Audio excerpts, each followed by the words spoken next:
ಎಷ್ಟು ಮಂದಿ ಕೊಟ್ಟಲ್ಲ ಮಗಳ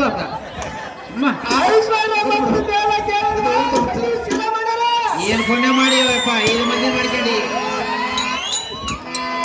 ಆರೆ ಪುಣ್ಯವಪ್ಪ ಈ ಮಳೆಗಾಲದಾಗ ಏನಪ್ಪ ಈ ಬದುಕಿನ ಕಾಲದಾಗ 5 ಮಂದಿ 300. ನೀನು ಹೋಗುವ ಪಯಣವೆಲ್ಲಿಗೆ?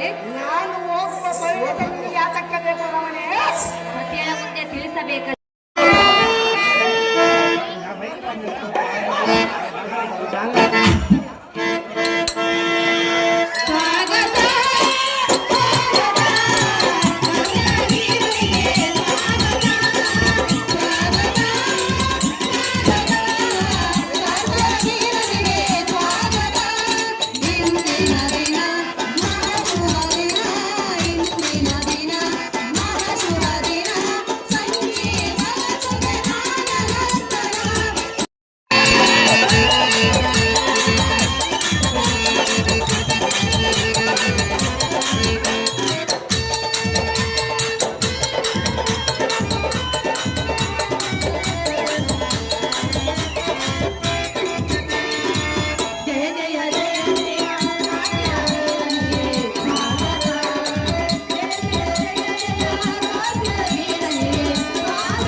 ಅವರು ನೀವೇ ತೇರಿಗೆ ಓಣ್ ಹೋಗದಾಗ ಬರೋ ಹೋಗಿದಂಗ ಮಾಡ್ತಾರಲ್ಲ ಮರ್ಯ ಓಣ್ ಹೋಗ್ಯಾರ ಮಾಡಿದಂಗ ಮಾಡ್ತಾರಲ್ಲ ಅವ್ರು ಹೋಗಿದ್ರೆ ಸಾಕಾಯ್ತೆ.